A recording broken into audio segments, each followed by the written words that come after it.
Welcome to this week's episode of Inside Us with your host, Nick Racioppi. I have a very funny comedian, very talented man overall. He is breaking out into the music industry. He is a very funny comedian in and of his own right. Plenty of characters, plenty of people to talk to today, but today we have Mr. Cameron Smith in the studio. Thanks for coming out, buddy. This kid's coming all the way from Jacksonville. Give it The from stage, let's keep going. The stage next. Good friend of mine, finally back in town. Here we go for our next comedian, Mr. Nick Racioppi, everybody.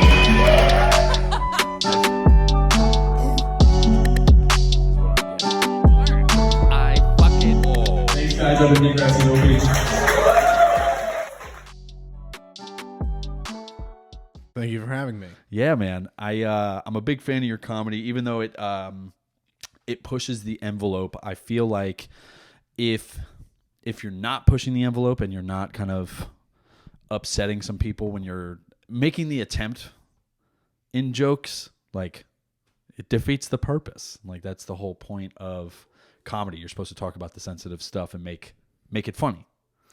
Yeah, to me, I think a lot of things about this, but I do tend to gravitate towards the sensitive subjects because I find they're more fun to talk about, because I do like making silly jokes that are inoffensive for sure. Yeah. It's fun. But I think where the real challenge in doing comedy is taking the things that are really hard to make people laugh about and treating it more like a stunt, like you risk breaking your neck and dying. You risk bombing really hard and people even hating you for who you are on like a moral level. If you mishandle a joke on a sensitive subject, and that bomb can feel like way worse than a bomb where you're maybe boring. But to me, I like that game a lot more. Yeah. To me, it makes it's kind of a drug addict mindset. It's kind of like, I don't really care to smoke pot with you kids. I would rather be shooting up heroin and fentanyl. It's like a gambler's addiction almost, because like you're putting thought process into it and you're like trying to make it as funny as possible, but like you never really know until like you're in front of an audience and you just don't know. Like you try and word it and put it in a in a specific way that it might kind of blow up the silliness of it. Like that's what I love about like Simon Atkins, right? Like that character is fucking hysterical because we were discussing it on Thursday night when you had done it. You're just like, I had subjects written and then just kind of took it too. So how many characters do you have? Do you have multiple characters that you do, or is Simon exclusive? I do have other characters. When I first started my first few years, first couple of years, I think I did characters a lot more often. Okay. But I just kind of slowly gained interest in being myself more, and I just kind of pepper characters in when I feel up for it. I don't know if you've ever seen me go up like in the red hat. I still go up as Cameron Smith, but to me that's a character. Like the red hat and the black Hawaiian shirt, I call that Red Hat Cam, but I don't typically go up as Red Hat Cam. Yeah. I used to do this character. It was like a New Yorker. He was like really loud, obnoxious, and wore turtleneck, slick back hair, and the glasses. And he was John Dollar. Like, we'll go get a schleish or something like that, right? And I've tried out other characters, maybe even done once up there, but for the most part, I'm not too much of a character comic. And Simon Atkins is kind of the only one I've brought back over the recent years. Because to me, I feel like he's that character's still fun, because he's like the polar opposite of who I am. Okay. Yeah. Yeah. Yeah. To a large degree. Yeah. That makes sense. Because I don't know you in I would say in depth, right? I've only, like, we've talked, I don't know if I had to put a number to it, 20 or 30 times over the last year, right? So like, it's interesting that you're like, essentially your polar opposite is the one character that you bring back. You got Red Hat Cam, but like, do you feel not necessarily that it's safer, but it's kind of easier, or at least gives you a way to write differently than you normally would, because it seems more of like method acting, right? Yeah. When you're doing Simon. Yeah. I guess is like there an appeal to that because it's just separate from like your normal writing process. I wouldn't call how I do Simon Adkins method acting. However, like I would say that my approach to stand up when I first got into it, because I kind of came from this world of like really heavily producing sketch comedy and like acting, kind of like playing a version of myself in a lot of these, and then sometimes doing characters. Like John Dollar was a character that was like first in a sketch, and then I brought him to the stage. And so Simon to me is one of those more like caricature type things where it's like I'm not like living Simon Adkins or like getting inside that guy's mind. But the point you made about like the things I'm able to do as Simon, like there's things I'm able to say as him, like in that voice and that cadence and stuff. It almost like disarms the sentence That's itself. a lot funnier coming from him than it wouldn't be funny coming from me. Like just the little bits where, you know, it's like, it's not even a joke. It's just him kind of like interacting with the audience where he's like, who in here is an Aquarius? And then it's like, oh my God, awesome. But like if I were, who in here is an Aquarius? Okay, awesome. That's not funny coming from me, but for me to go, wow, that's really cool. Yeah. It's like that's funny because it's like hearing Gilbert Gottfried do like a terrible Hitler joke, right? Like it's just it's gonna sound different, right? Like it's gonna be funnier when it comes from him. Yeah, when it's someone not with a ridiculous voice and personality doing the same joke that like even like kind of like Norm Macdonald had like kind of that. So like there's things that he could say and that like Gilbert can say that are much funnier just because of the character personality that they are, their personality. Yeah, absolutely. Yeah. Well, because I wanted to say this, and I'm not trying to suck your dick or anything, but you were like the first comic that I saw that was taking a different approach to stand-up, which is like it broadened my horizons. Like everybody goes up there, they move the mic stand, they fucking essentially get right into it. Because if you guys haven't been, and I know you haven't, but Dead Crow, like you got 3 minutes, 3:30 depending on what you're doing, and that's it. Like you have 3 minutes to kind of capture what you're writing or like what you want to joke about in 3 minutes, and that's just, it's not a lot of time.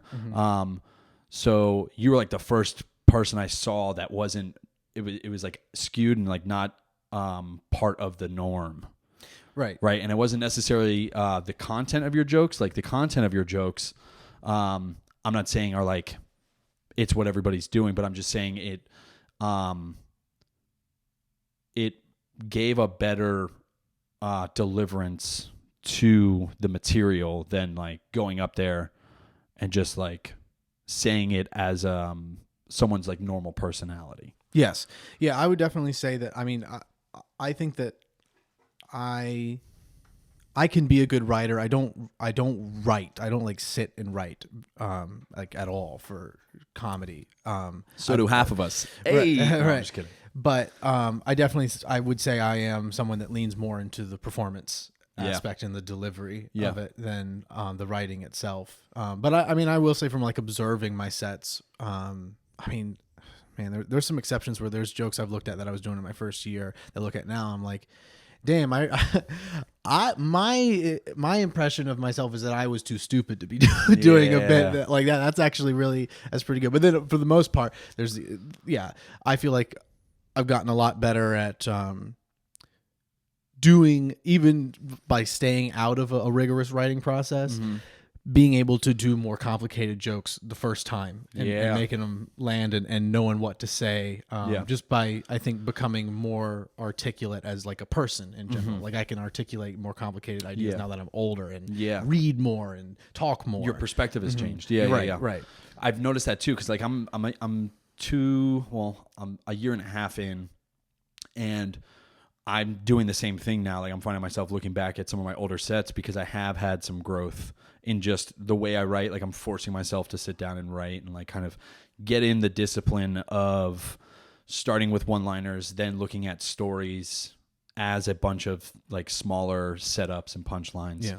So like trying to work through that process. I've going back and looking, I'm like, this was fucking terrible. Like I was using act outs as a punchline, which like looking back on it now, it's just, it wasn't tied to anything. It was just like, so what about, it's similar to like Simon, right? Like I would just, so what about this? And then you expect it to land, and I would just eat a bag of dicks. Yeah. I mean, Simon also, like, when I first started doing it, it kind of was just this silly, ridiculous. Like, I think I first did them in, like, 2016 or something like that. And, I mean, it was, like, I went to Banana Republic, like, 2 hours before open mic and, like, bought some shirt and those glasses that I wear. Yeah. And I was like thinking of like, I'm going to do new characters tonight, but what's he going to be? And I think for the most of the car ride to Dead Crow, I was thinking like I was going to Australian voice. Yeah. Just do like a bad Australian.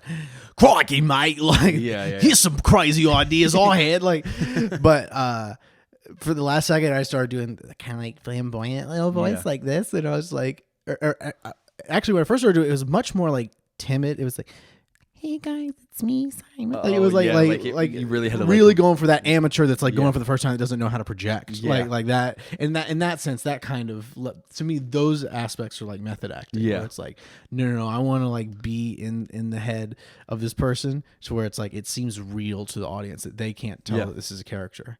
But now I do it more like I want the audience to know it's a character, that this is so over the top that like obvious. Yeah. But what that character has become, because before, it used to just be like this guy with really no material that just didn't know what he was doing up there. Yeah. Like, hey, so like this is what's going on with like football this week, and like here's what I think, and well, I guess there was no punchline there, and then they just laugh, kind of like a pity laugh, or just like a laugh, or like anti-comedy kind of laugh. But now it's become this thing where I'm kind of using the character to do the material that I just is so played out and so prevalent in comedy today, of like people that just like suck, but doing it in this way that is it's satire like to the comedy itself. Yeah, they could, like, the audience can tell it's a character, and they can tell I'm doing this shit tongue in cheek. Yeah.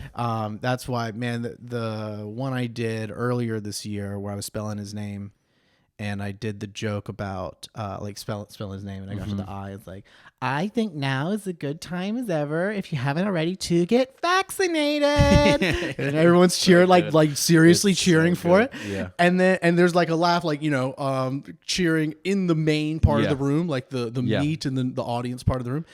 And then I do, and then N as in non-ironic virtue signaling. Then the middle of the room shuts off, but the back of the room lights up. I'm just like, that's the shit I live for. Yeah.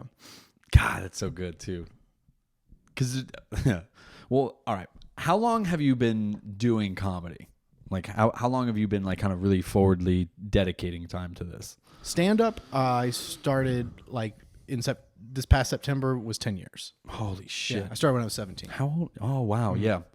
So you hopped on the fucking, I don't want to like, not the Chappelle train, but like that's all the greats start off so early. Yeah. And I'm like kicking myself in the ass now because like I've always had aspirations of jumping into comedy, and I'm just like pissed I started when I was 28, 27. Ben Roy said like the same, because like Ben Roy, I don't know if you know who that is. No. But, he had that show on True TV, Those Who Can't, with like the teachers. Okay. Anyway, I'll put it right here. He was the first comic I got to open for, and I got to open for him on the last weekend show of Nut Street, which was the original comedy club that was under where Waffle House is right now. And so after that show, I talked to him, and he found out I was 17, and he said the same thing. He's like, I wish I started that early. Yeah.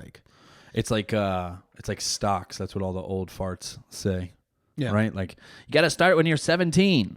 I don't know why I said that like an apothecary, snake oil dealer, but so how has the transition been each year? Do you feel like it goes in groups of like 5? Like usually every 5 years you're like, oh wow, like I have changed a little bit, or like each year are you kind of reflecting on the year and what you've done in the community and making changes, or are you analytic in your adjustments to your comedy, or is it just kind of what I feel like doing? Like that's it.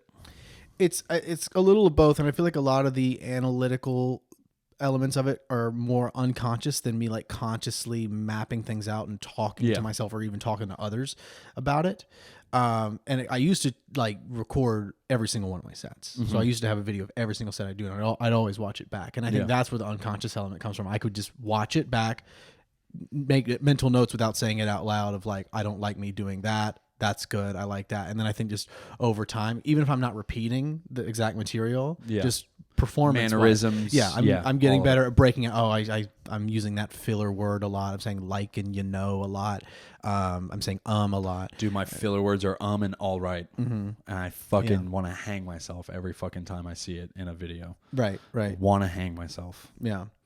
And as far as my art goes, you know, I think that I had a good energy when I started.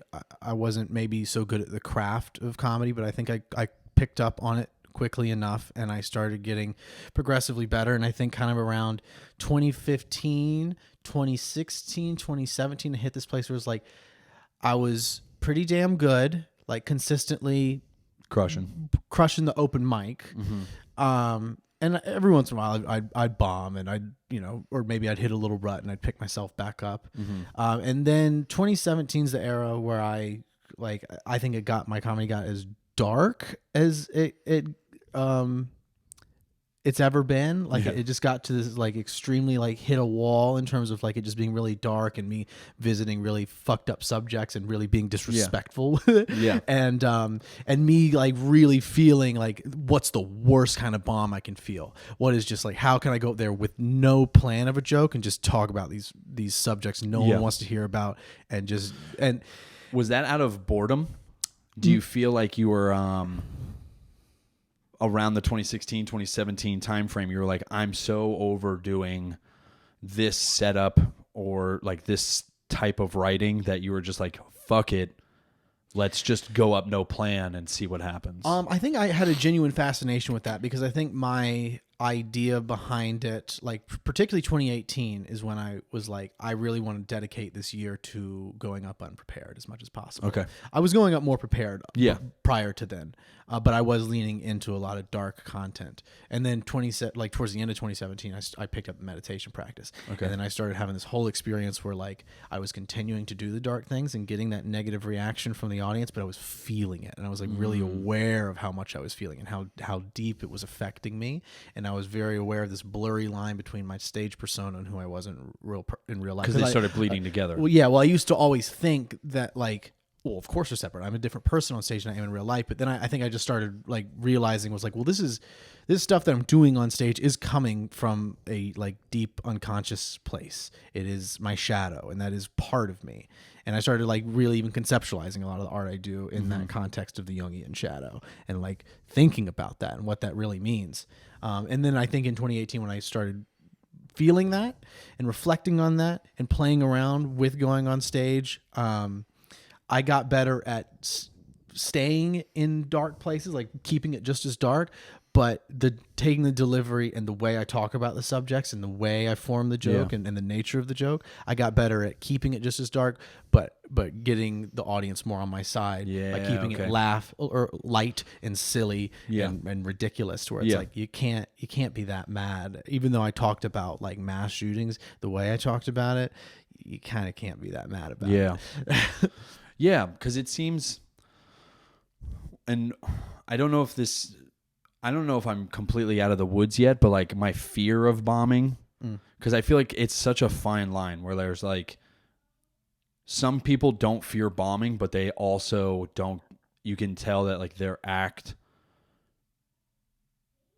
fear of not bombing has just kind of made them like they're doing the same material and it's just stagnant and it kind of sucks. They're going up there and they're like, it almost feels like wasting people's time. Yes. But then the other side of that is like being able to go up there and try a new bit to its full potential. Like I've noticed sometimes if I have like a weird day, I'm not as grandiose when I try and do some of my act outs, and it's like 100% like I can see how visually uncomfortable, like I'm not completely out of my shell.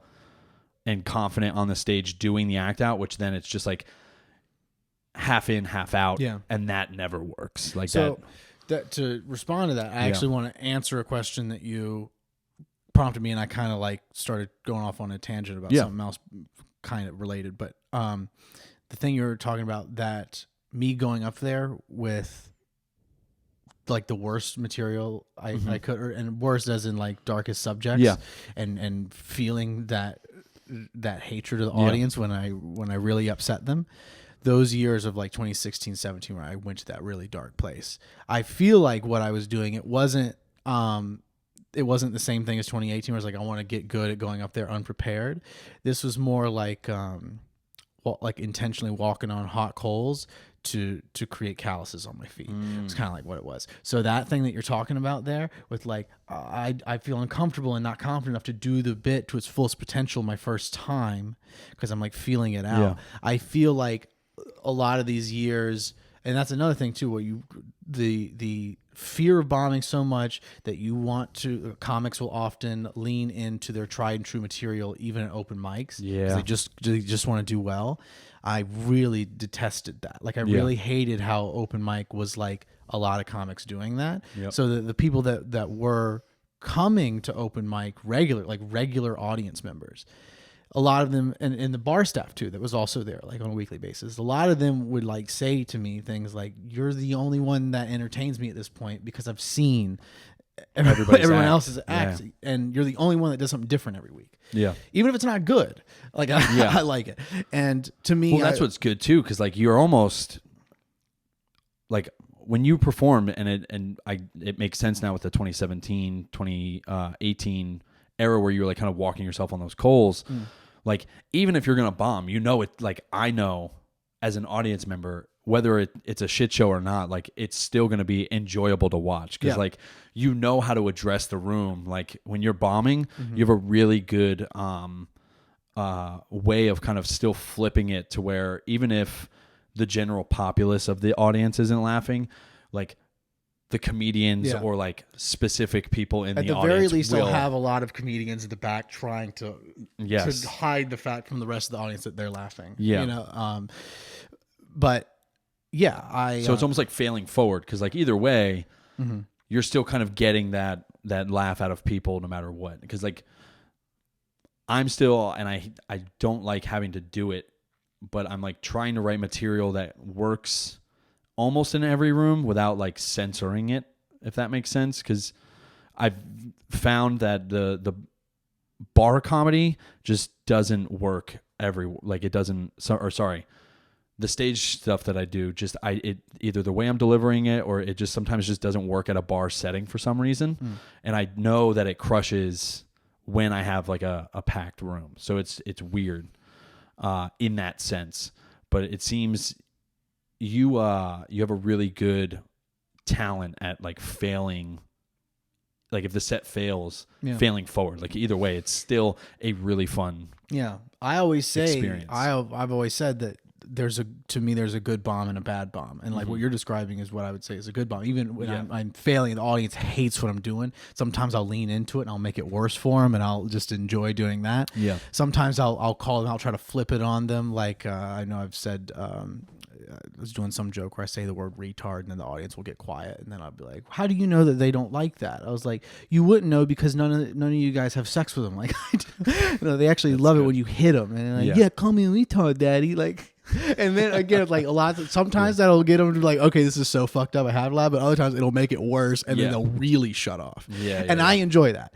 To me, that's a good bomb. Like to go balls to the wall, whatever the audience does, that's on them at that point. To me, but a bad bomb is when I set out to do something risky, and then I kind of step into there, and then the audience gets quiet on me, and then I like bitch out of going further. I bitch out of like playing with them, or I try to pull back and do some like, it's almost like a self bomb. Like, you should be doing something, because that's happened to I know that feeling too. It's just like I set out to do a joke, whether I forget to do it or like it's not going my way, so I don't finish it, and I give myself that cop out. Like, to me, those are the worst ones, because it's like, all right, I didn't even do what I wanted to fucking do, and I still ate a bag of shit.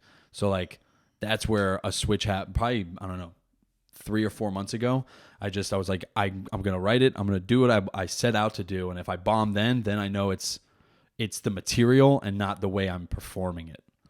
Like just being consistent in the way I deliver my jokes. Yeah. And I can feel that that confidence is starting to like come through for me. Yeah. Well, and then to continue to this arc that I was telling you, the recent years have been very strange because when COVID hit, and then I was doing like there wasn't the comedy club open mic, and there was a lot more like paid shows, and a lot of those like Sean McAdams and I were really good friends, and he was kind of orchestrating a lot of those, and then the other people that were popping up. I was one of the small group of comedians in that first like half a year to a whole year of COVID that was ready to go on stage, even though it might have been immoral and started killing people. Yeah. We thought that, but I really wanted to get on stage. I didn't care. And so I got more paid like showcase shows and started doing longer sets more consistently, the 15 minute, the 20 minutes, sometimes 30 minutes or an hour. And that was the year I finally like had an opportunity to actually start repeating my material more and polishing it for the sake that a lot of these shows were long form and that they were paid. And so I wanted to make sure that what I was doing was consistently good. And man, what you're saying here about doing one joke one night and it crushes and another night it doesn't do well. The material, the hour that I accumulated that I was doing for like 2020, 2021, I swear you take every joke from that hour, they're all what I refer to as like a 50-50 joke, where it's like, I really don't know because I've watched this joke absolutely murder a room 50% of the time, and the other 50% of the time, even if I tell it better, you know, even if there's more people in the room.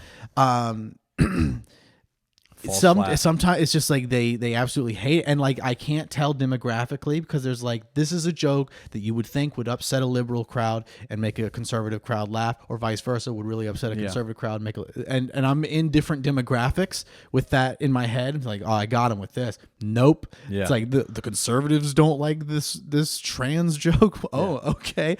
I did have that a trans joke that I felt like was upsetting to both sides because it was offensive and disrespectful to the liberal minded people. Like, you can't talk about trans people like that. But it also contained like kind of graphic sexual description of having sex with trans people, and I feel like conservatives were like grossed out. So like I loved doing that joke because it was potentially upsetting to both at the same time. And then when I would get that to work, man, it felt so good. Yeah, because it feels like you get emotionally attached to some of the bits, especially the ones that you know are 50-50. Because you're like, you want to start chipping away at that like 50% bombing, and it like start stacking it towards the like this crushes everywhere. Everybody's kind of looking, I think, for that, the jokes that just crush everywhere. But I feel like that's also like in my head when I would talk about it to myself, like, do I really want to be a comedian that's good everywhere, or do I want to have like, I am who I am, and the crowd who wants to see me is going to come out. Like that's, I think. But I also don't know if that'll put me into an echo chamber.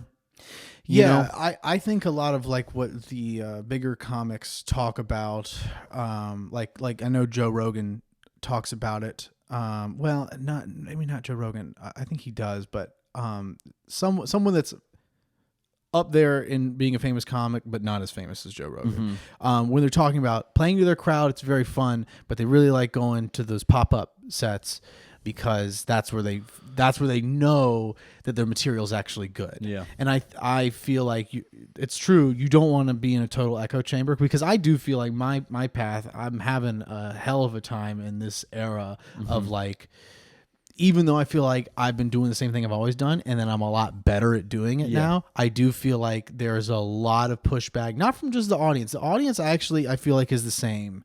Or that's always been the case with the audience. The audiences that don't like me and the audiences that do, and that's just, you know, those who are sensitive and offended and feel like they need to complain about it. That's always existed with audiences. Now, where I really have a problem and I'm not okay with, which I think is become so prevalent over this past like half a decade, is a lot of comedians and bookers and showrunners and venue owners are adopting this like sensitive audience ideology, and they're like, we don't do those jokes. Yeah. For me, when I hear comedians come to me and say, "Hey, you shouldn't do that subject," to me, in my head, that signals me like, well, you shouldn't be doing comedy. Yeah. Like if you actually think that there's like subjects that should be, and let me be very clear. You as an individual comedian, if there's subjects you don't want to do, by all means, don't do them. And to be a PC comic, there is a market for that. You will make money there. By all means, pursue being a politically correct comic. You if that's what get a puppet. Yeah, if that is what fulfills you. But you know, like John Feltz is a good example of a comic who would never do almost like 90% of my material. Yeah. If not 100%. Yeah. But he's always been someone that like off stage will send so much like love my way and be like, I love what you do and I love, like, I admire it from a distance. I'd never do it. But it's so fun to watch you go. And to me, I feel like that, not that you have to, if you're a comic, you have to love what I do. You can hate what I do by all means, but to tell me that like, you should to your personality or anything like that. Yeah, you should really stop talking about that subject as a straight white man. Like, oh, go fuck yourself. Yeah, get the fuck away from me. Yeah. That's funny because John always looks like he just got done driving a taxi too.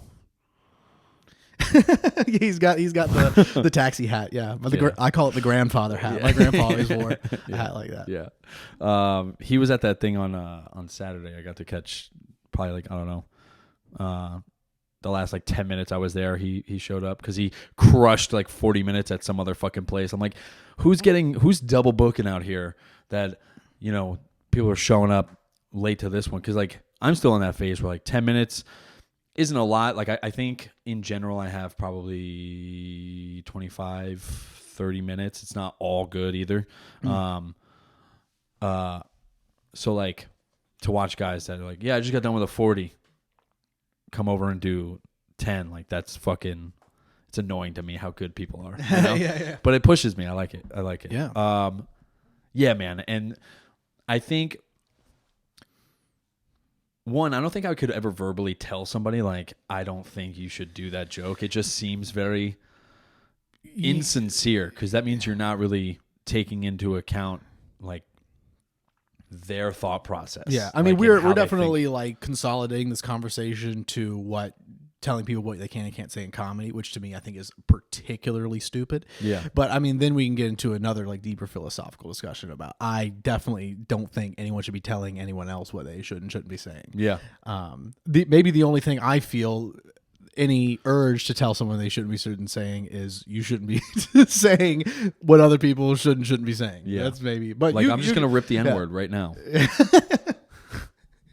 I'm not. I was waiting for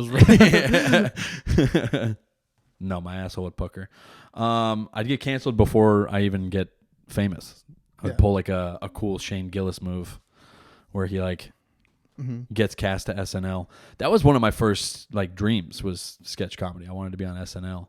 And as a kid just abandoned that and went into the military. So yeah, I've never been an SNL guy. I mean, I definitely know that there's been plenty of people that have gone through SNL that I really like. Like I didn't watch SNL during this era, but the sketches I've seen from like when Lonely Island was really part of it. And that's what I was gonna say. That's kind of like that was the time frame where like in high school I was like watching. I was like, damn, dude, like that's funny. Like all of the Andy Samberg skits, the like digital shorts when they first started doing those. Like, those were always so fucking funny. Yeah. And it's like a shame to hear how much bartering and stealing goes on there. But that was also like partially what turned it off for me. But I've also like the reason why I never watched that stuff is I always found like SNL to be like kind of the mainstream sketch show. And to me, like I got really into like comedy, TV, and movies at a very young age, and like overdid it, like obsessed over it. So by the time I got to like middle of high school, only like really weird shit like Tim and Eric would satisfy me, and like I would hate stuff like SNL. I could predict the entire sketch every step of the way. Where like Tim and Eric, like you can't can't predict what they're gonna do, No, and I love that. So I missed because that was all like the Adult Swim comedy. So I just fat, watched can't move around. the Tim Robinson stuff on I think you on should leave. Netflix. Incredible. So fucking good. He like, is so funny. He's the like creme de la creme of sketch comedy. Like same thing with like Key and Peele. Like when Dave Chappelle came back and like did his specials, and he's like, I had to sit there for 10 years and watch Key and Peele do my shit. Yeah, like that was I've enjoyed a good bit of Key and Peele that I've seen. But because they every once in a while they have some curveball sketches. Mm-hmm. Yeah. But yeah, so like, do you see? Because now that you have the photography company, what's that called again? Creativity Theory. Creativity Theory. I'll try and put a little banner right here, and then I'll blur it out. Yeah, and then put it back. No, but is that something that you're looking to get into, or I should say, back into? Sketch comedy, is that? Yes. I do have an interest that I've kind of been putting off for a while. So the last bout of sketch comedy that I really kind of produced was my web series I started in 2015 called Shit Show. Okay. It's on YouTube. I'll send you a link. You might send me a link and I'll put it at the bottom of this too. A lot of the people that are doing the sketches with me were the comics at like Nut Street and Dead Crow at the time. Let me know, dude. I'll roll through. Yeah, no, for sure. Like if I start shooting them again, I'm going to be hitting up the same kind of group, and so whoever's around now, and I'll be hitting you up. But I've been wanting to complete the series. I at least want to make one more episode and make a big one. So I have been having conversations in the past like couple months about like what I want to do with it, and I've been messing around with.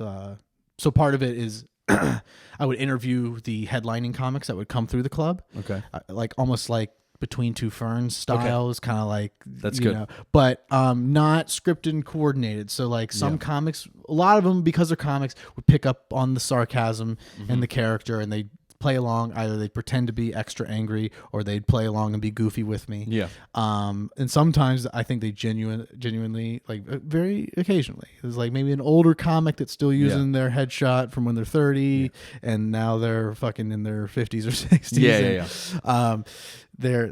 They don't really get that kind of like alt humor thing. And so anyway, I think there's been a few times where I have not been taken well in this. But anyway, so I've been cutting. I have a bank of probably like 12 of those interviews that I have not used. Yeah. And I've been sifting through those and cutting good stuff together with Cutting it all together. Yeah. And then I think I want to cut together like some bloopers from all the years of stuff I did in the show that exists currently, and then hopefully slide some new stuff in there. Yeah. Yeah. Because so the one thing I love about you is your like multimedia platform, because you wrote the book too, right? Mm-hmm. Wrote a book, and then like I haven't read the book yet. Yeah. It's gay. It's gay? It's gay. It's gay? I mean, it's poems. It's mostly poems and some short stories. I like fucking gay shit. Yeah. All right. Well, you might like it, dude. I was going to say the best part about it was that you topped it off with like a fucking slow zoom shot of you fucking reading it and shit. And it's just like the execution of it was fucking hysterical too. Yeah. Was it a really sexual poem that you saw, or was it? I think so. Okay. Yeah, I think so.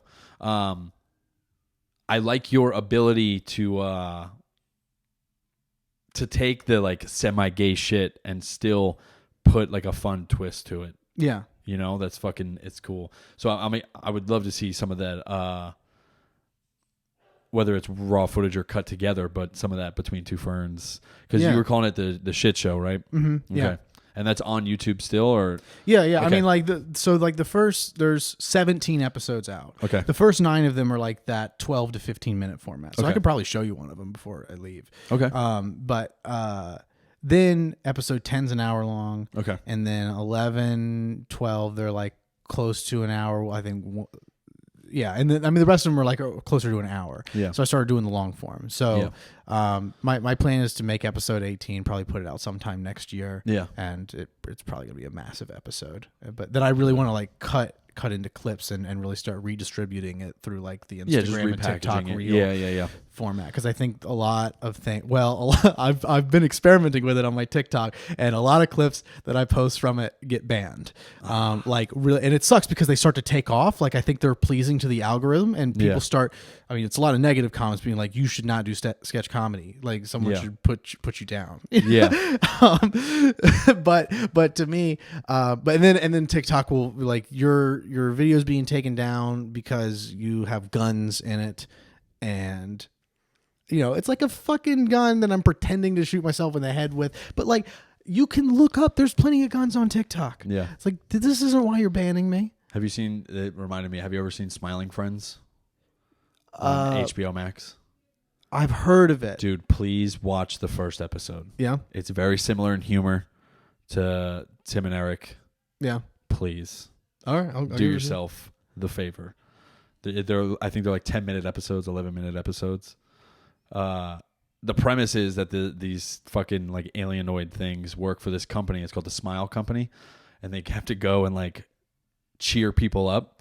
So it's like a lot of the premise and storyline to most of the episodes is like they have to go cheer somebody up, and it's like just a really weird environment for them. Yeah, because they walk into some like very hard like. Their first one was like this dude who wants to kill himself, and then they have to like convince him not to kill himself, but they're like just following him throughout his day. It's so fucking good. I'm not doing it justice, I promise. Yeah. But yeah. It's so good. So the small clips, you'll release them. It seems that is like an avenue for popularity. It's like become the roadmap almost for not necessarily getting famous, but I guess bringing notoriety to people's accounts. Does that make sense? Because everybody, like, it seems now most comedians are like just getting away from the network television sketch show stuff, releasing stuff on YouTube. Shane Gillis, Shane Gilly. Yeah, Shane Gillis. Gillian Keeves, yeah. Gillian Keeves, that's what it was. Who else? Like Kyle Dunnigan. Yeah. He does the shit with Kurt Metzger, which is fucking hysterical.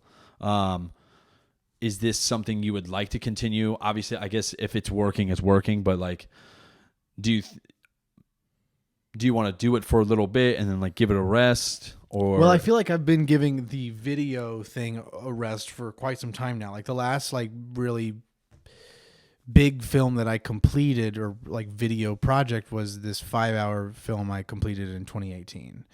And I screened it at City Hall, and it's on YouTube now. But hell yeah, it's fucking weird. Yeah. And then I started making a film in beginning of 2020, and then I got like a third of the way done with it. COVID happened, and I couldn't continue making it. And then I just decided I didn't like it anymore. Over the next couple months that I edited what I had and was watching it back, I was like, this isn't worth finishing. Yeah. I'm really like not loving this. Yeah. And so I've had the urge to make another film project. I think with starting this media production company for video and photo work, and investing in a lot of new equipment, I am gearing up to start producing a lot more content. I think I'm actually about to start making a podcast. Good. And not think I am. And I think I'm going to start releasing the episodes in January. And podcast, I want to bring Shit Show back. I have a documentary project I've been slowly working on these past few months. It'll probably be a while before that thing's done, but I want to keep like producing. I want to start producing like a ton of shit. The documentary should get released post mortually. Post so just mortually, right? Is that it? Post mortem, like after you're dead. Oh yeah. So you just keep editing it, and then like I'll give it to a lawyer. Yeah, I'll have my brother have access to whatever the most recent cut is, and then whenever depending on how you die too, like it could just be playing in the background. Yeah, whenever I kill myself or someone shoots me in the head, then it can go up there. Yeah, that's good. So Are you planning on getting out of here anytime soon? Like the Wilmington area? Like, sorry, where are you from? Wilmington originally? I was born here. I lived in Greensboro for 10 years, like immediately after that, and then I grew up, middle school, high school, Back in Wilmington, in Southport. Oh wow, okay. And then I went here for college. I'm graduating in 2018. Moved to Los Angeles for a year. Came back here. Okay. And no, I do not intend to move again. It's not in my plan. I'm not opposed to it. I may do that. Mm-hmm. It might be a sudden decision. But I think what you just described, like that model of really pursuing the internet and social media to start a career. Yeah. I think that was kind of the decision I made before I decided to leave LA. I was like, to me, it was, this place is inhumane to live. Inconvenient, yeah. It's very inconvenient. I don't like the people. I'm not making genuine connections with anyone. I don't have any interest in climbing the ladder of the industry, any of them. Yeah. This is not the place for me. Like, I'm having a pretty big intuition to get the fuck out of here because something bad's about to happen. And I thought it was an earthquake that was going to happen. Wow. But to me, when COVID hit, like a few months later, that was when I was like, I'm really, out. Yeah. No. I was like, I'm really, because I was already back. Yeah. I was like, I'm really glad I got out of there, and I'm not there for this. Dude, they would have they were driving around with masks on rental vehicles just in front of the grill. Mm-hmm. Yeah. All right. Can you believe some people are still wearing masks? Yeah. How fucking dumb is that shit? I watched a lady get the booster shot when I went in for my influenza. I went, oh, Jesus. We're still doing this. Booster shot. Hold on. Let me pee real quick. Okay. I've been trying to hold it and not be rude. I'm just going to sit here and drink my water. Don't cut this out, Nick. Leave this in. I want everyone to see this. This is ASMR Cameron Smith drinking water.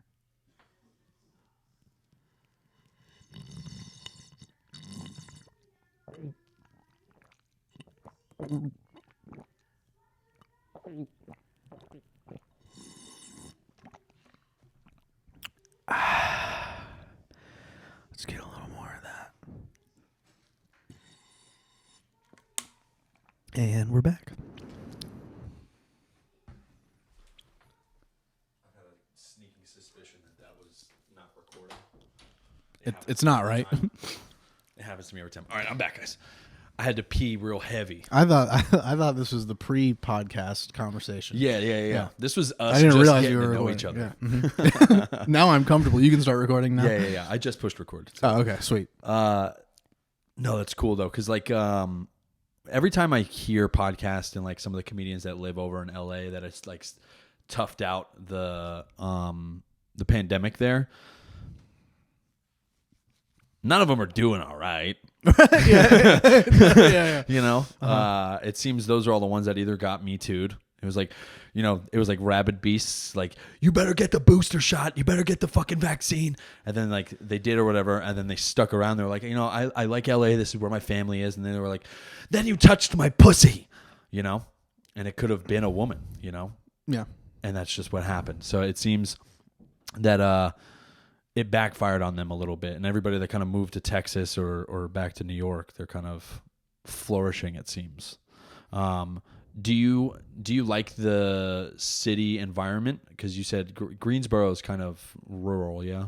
Yeah, but I mean, I was there from ages like 1 to 10. Okay. So Yeah, I didn't really like live there as a sovereign individual. I didn't like Greensboro. Yeah. I also will say I really kind of don't like the city environment. Yeah. I live downtown Wilmington. I like it there. Yeah. It's like a small, quaint kind of city. But I like visiting the city. Okay. I don't like living there so much. I 'cause don't like the noise and the light pollution and the busyness. I would really I would like being able to have a city nearby that I can go to, and that is active and vibrant. Make a day of it. Right. Well, not even make a day of it. Just Make but a like day of more it. like for the sake of if I were really doing comedy, that there's a big city to work in. Yes. But if I could drive like to like a fucking rural, even literally living on a fucking farm, as long as I don't have to attend to the yard work. Yeah. I would like the quietness of that and how dark it gets at night. Yeah. Okay. Yeah. It's creepy, but A little creepy, you think? yeah, dude. I No guess. horror movie takes place in a city. It's suburbia or it's fucking. Well, I also don't want to give you the idea that like I want to live on a farm. Like, Okay. I mean, Yeah. I would be fine in just like a normal house in like some sort of, whether it's like I think I would be a little about like living in like a cookie cutter suburb. Okay. But like I don't know. I don't. As long as I have, You want neighbors, but not annoying neighbors. I really don't even care to have neighbors. Wow, dude, you're really flip flopping on this conversation. I don't know what I want. You're like, Nick. I could do the city, but also love rural. I don't need neighbors, but I would like to have them. The problem is I don't even know if I want to exist anymore.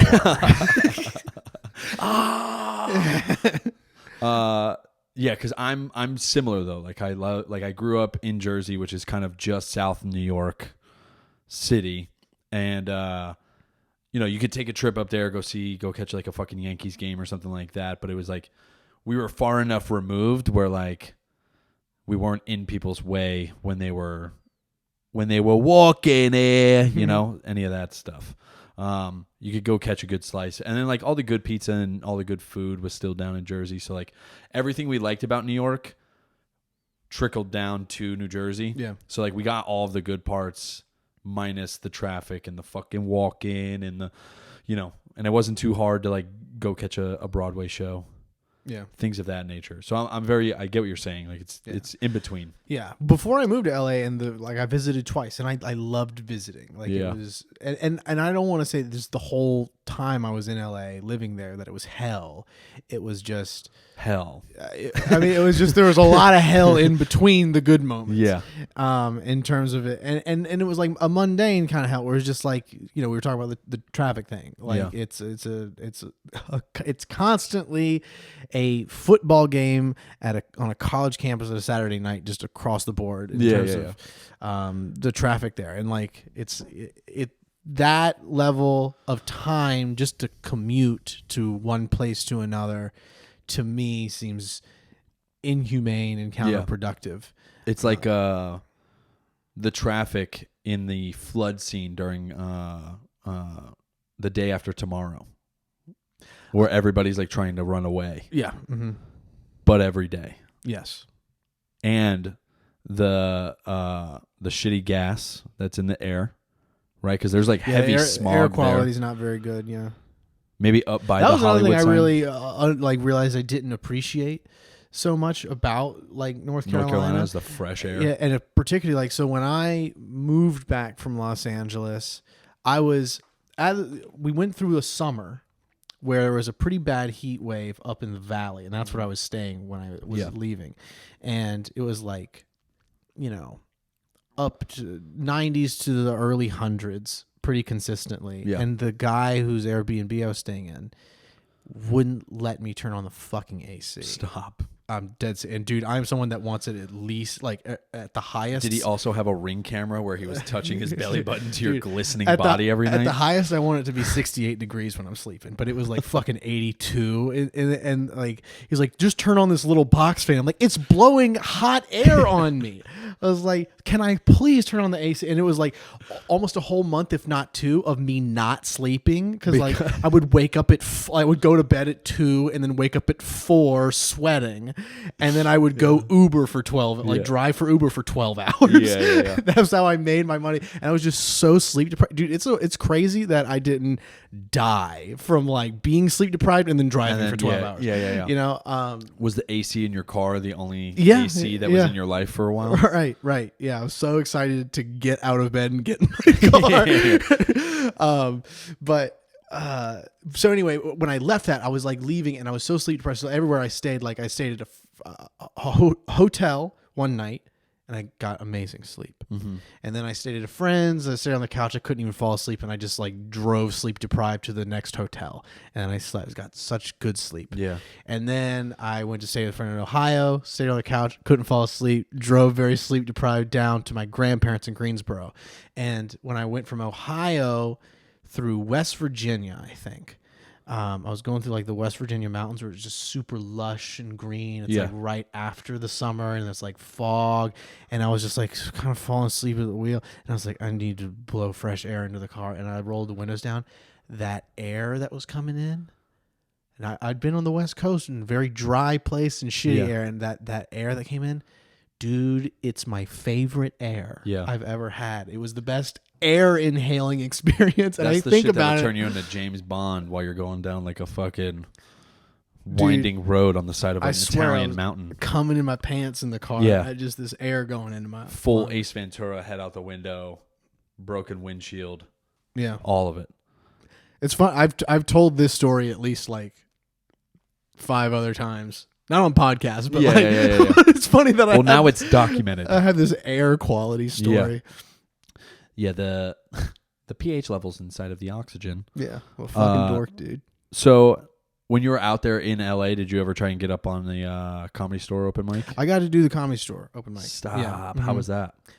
I only did, it's like 3 minutes there. So it's kind of like and then I think it was like the second comic to go up that night. So were people still in transit? It was mostly just comics in the room, and then there was like the few like judge people that like watch. I guess they have like a staff that wants to see, and I did tried and true material. I did well, but yeah, there wasn't like really a big audience in there for me to play with, so that kind of sucked. But otherwise, it was cool to go out there. I was gonna say at least like being on the stage where like so much shit has happened. Mm-hmm.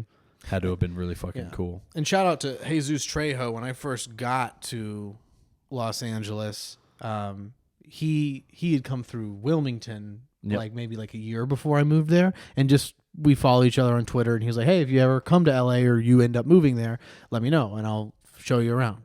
And to me, I feel like that's as empty of a promise as anyone would give you. Yeah. But I hit him up in like my first week there. I was like, "Hey, man, I'm around." He's like, "Hey, dude, well, I saw that you're doing a show at the Laugh Factory." Yep. I was thinking about coming to check that out. Is that cool with you? He's like, "Yeah, man. I'm actually going to be at the store before that if you want to meet me there." And I was like, "Sure." So I showed up there, and he like showed me around like all the back rooms and like the private bar and shit, and like took me to the belly room, the main room, and then the original room. And How fucking insane is that? dude, it was so cool.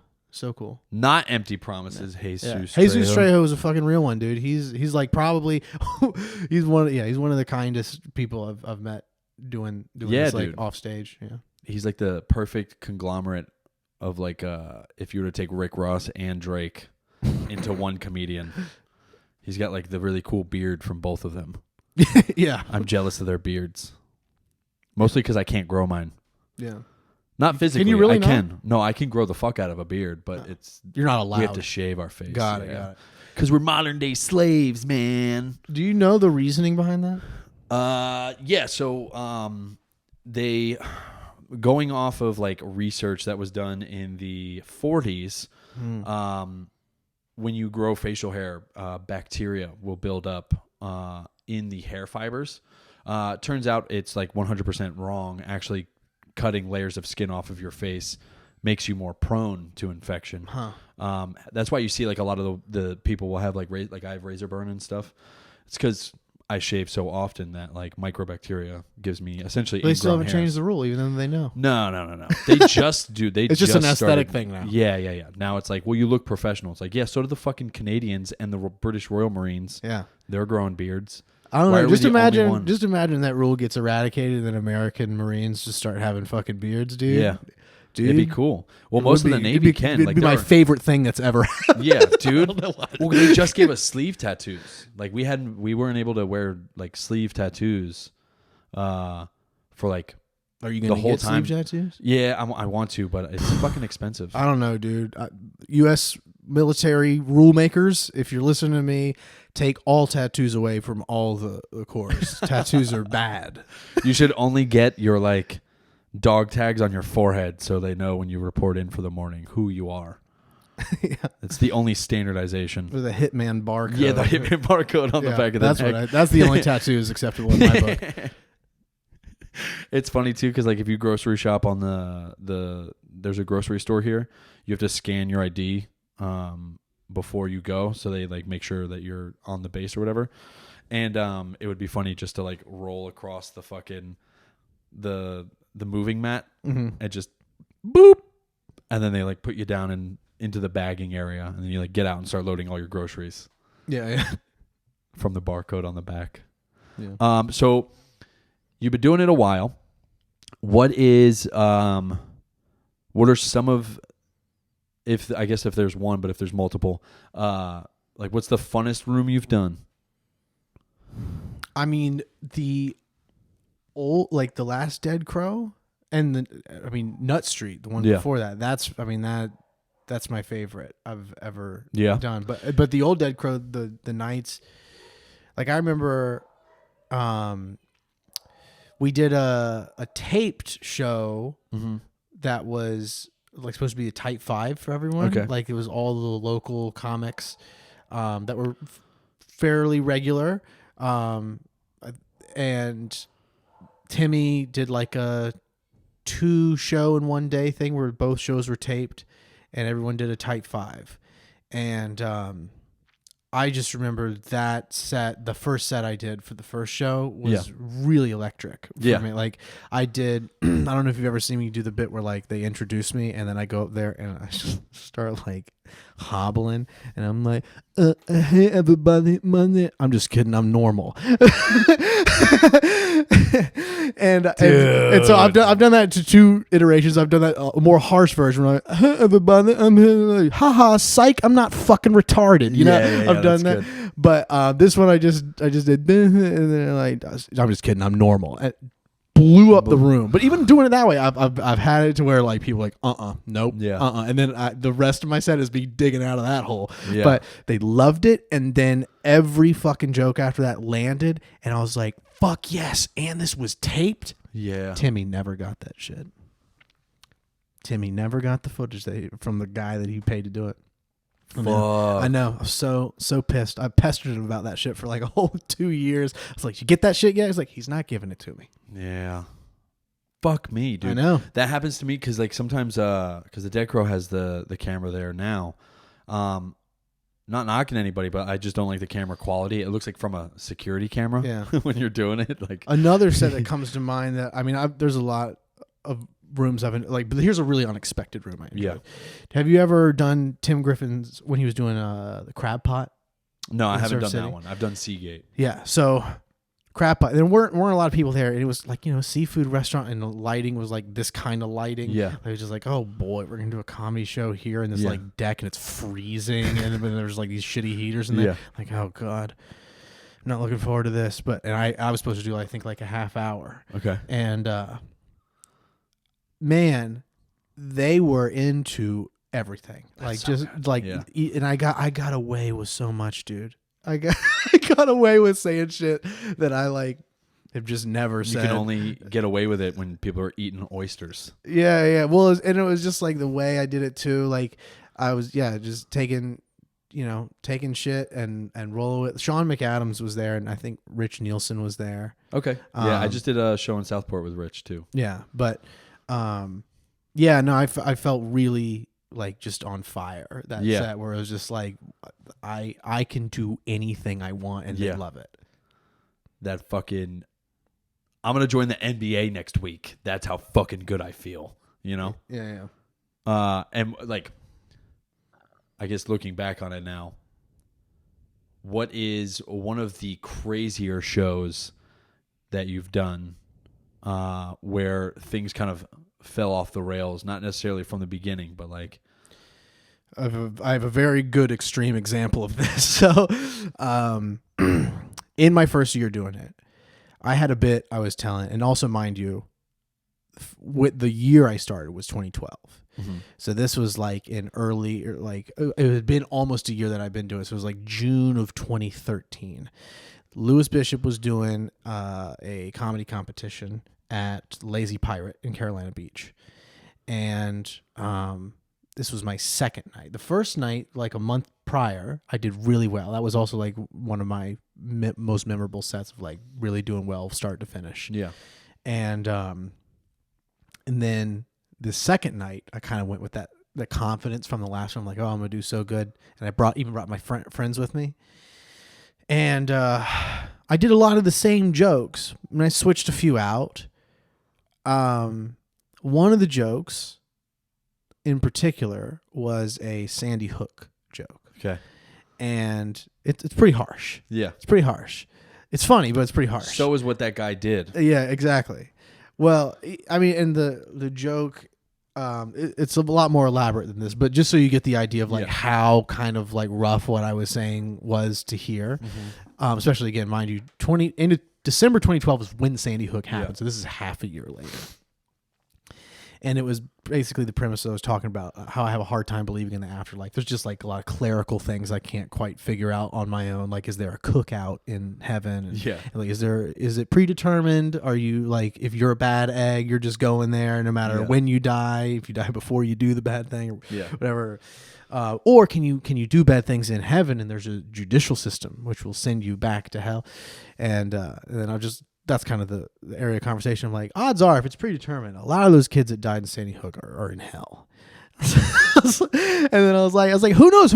Maybe a lot of those kids were going to grow up to be school shooters, and Adam Lanza is an angel sent from the heavens above to stop 20-something school shootings with just one. I was like, maybe God bless him, you know. So good, and anyway, I do that. I pretty much bombed that whole set. No joke really landed. My friends are maybe kind of laughing. That I got off stage, and then this guy and this lady right behind him approached me, sitting at the like in the middle of the next guy going on for the competition. He approached me like within the first like 2 minutes. I was sat back down in the booth, and to me the body language and the way it started, I thought it was something like, hey man, even though the room hated it, that was a really great set. You know. He leaned and was like, hey man, I just want to let you know my wife and I are teachers from Connecticut.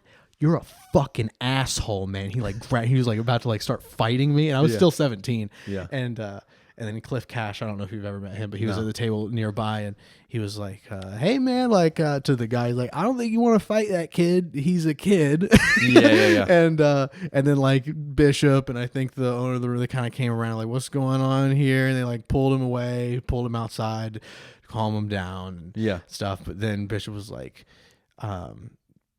or like I kind of decided, I was like, I feel like I should leave. I feel like I should leave, and I did. And then like a few weeks later, Bishop posted in the group that we were doing the competition, like on Facebook, the group with all the comedians in the competition. He posted there. It's like, hey guys, few new rules to the bar. Don't say the F word. Don't say the N word. Don't joke about school shootings. Also, Cameron, you're not welcome back.